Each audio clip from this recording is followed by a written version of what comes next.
Masquera saying Zimbabwe, welcome to our channel Zim Confessions and Deep Secrets. Kana karikitanga kukuya new channel, please don't forget to subscribe. Kana chungo garoka subscribe, but don't forget to comment and share this video. Nasibwe Zimbabwe tikigrai. Nyaya kupisa nyaya kunetsa nyaya lika from a WhatsApp group, Mapurisa WhatsApp group Rezetarapi. Azinomera mushe one of Mapurisa abuda stora iya chiti aiwa taneta nikushandiswa nezano PF anzi tikushandiswa kudefenda vamunangagwa anzi but isusu hapana chatiri kubenefita taraya vachita anzi ukauraya munhu ngozi inotera iwewe yaifekatera kwamunangagwa muri Zimbabwe. Azvinomera mushe this audio yabuda ichisekereta maswidze social media mushure mekunge pabuda nyaya yekuti azvinomira mushe chakaputika hapana kumira mushe musi wa 31 March mapurisa anofunga abuda stora yachiti they are ready to defend vamunangagwa muri Zimbabwe pavanhu vada kuprotesta musi wa 31 March. So one of mapurisa uyo abuda achitaura iye achiti aiwa tiri kushandiswa aiwa regai vanhu vaproteste muri Zimbabwe. Tingazivi kuti munoona sei nyaya iyi totangokunzwisai audio iyi mwamadzinza muri kufunga pamusoro penyaya iyi mucomment section. Mapurisa ana kufara nekubviswa kwaitwa kuma-off nema-leave days avo muri Zimbabwe. Tauri mungonzwa mwamadzinza muri kufunga mucomment section. Ini hanga mananga amadeployments arida kuitwa ndiri kunyepera inini hangu handidi kufira mahara.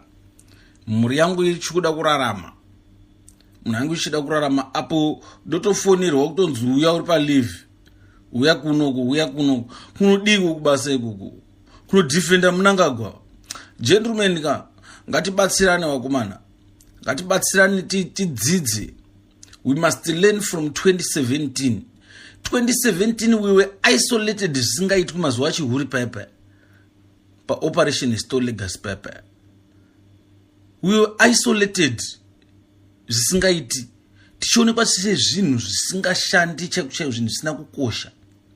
Then pana pamonzwa munhu achinitaura kuti ofisa chichadzwa mutondifonera kunitaura kuti uya kunoku ini ndiri paleave inini inini handidi kunyepa kumana. Nyangwe kurova munhu handitombodorowa munhu. Hamene zvenyu vanorova munhu ngozi dzinoyamba kwenyu ende muchapinda mumajere. Let's learn from 2017. Chihuri used Aspire tikawengana nevanhu, polisi ichinyora matiketsi ichidini zvakawanda zvichiitika vanhu vachitiwa kutsinye mumaroadblock then pakapinda 2017 masoja pakapinda. We were powerless by that time. So let's learn vakomana, ngatidzidzei. Vanoita ngozi kumba kwako, why should we protect him? Ari kudya mari dzake nanachivhayo achidi zvaari kuita izvozvo. Isusu tiri kutotambura. Ndikutaura kuti mwana wangu chaiye ari kutotadza kutoenda kuchikoro iko zvino. Chikoro chakanaka, magovernment school maticha ako. Ngatidzidzei vakomana, ngatidzidzei. We belong to the state isu, we don't belong to Emmerson Mnangagwa. Saka zvinhu zvetinofana kudzidzaka tikatadza kuzvidzidza iko zvino tinopinda busy mangwana tinopinda busy. Mutamba ane mari yekutiza akauya, mari izvi zvinoti asikupuwa mari muna Mutamba, mari ari kutopuwa anonga wakatenga dzimba kuna South Africa vanotiza vachienda enda wabatwa. Asi imi ndi munobatwa, ndi muno mazuva anoka mademonstrations ari kutotaurwa pane madrones anonga ichitoona ukarova munhu unotobatwa,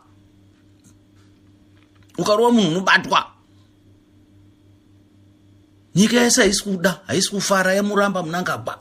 Saka let us stand by the people vakomana, tisashandiswe naMutamba.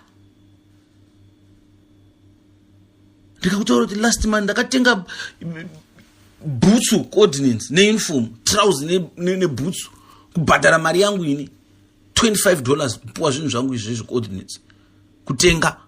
Then ndoya panapa ndichinzi naMunangagwa ndirove vanhu, ndorovere chii vanhu. Ivo madispo nemapropo ngavapinde mustreet varove vanhu not kuti Dispo anotaura kungokanda signal chake chaanokanda achipa ma-information. Dispo na Propo ngavauye varove vanhu ndo vari kudya, ndo vari kuhora ma-US ka. Mapropo ari kupuwa ma-1000 more than 1000. Ini chaiche ndikauta ndotambira 160 nezvikwereti zvindinazvo. Chikwereti chesolar ndine loan yekubhengi ndotambira 116. Ndichada rendi ndikubhadhara rendi $120 ndosara nechi kana ndimo tiri mutumwa nemunhu zvanzi ndaunoruwa munhu. No, mapurisa ngatingware, ngatichenjerere mapurisa. Ngozi inouya kumba kwako. Iye ngaauye arowa vanhu munangagwa iyeye andikandi ari kudya mari. Kwai tichisenzeswa nemunhu ari kuuraya nyika, makambani ari kuvhara. Kuti unzwa kuti anzi akauraya mageneral. Tingachengetedza munhu akadaro? Aiwa mapurisa ngatingwarei vakomana, ngatingwarei. Ini zvangu ndatoramba gentlemen, ndaramba kuramba chaiko. Ngachiti pfungwa imwe chete. Daily deployment handi ikuma deployments. Heno pia kurowa vanhu apa. Atirowa vanhu, let's turn to the people. To be historic, we turn to the people and lead the people. Kuna mnangagwa kwacho kwavari kuda kuenda.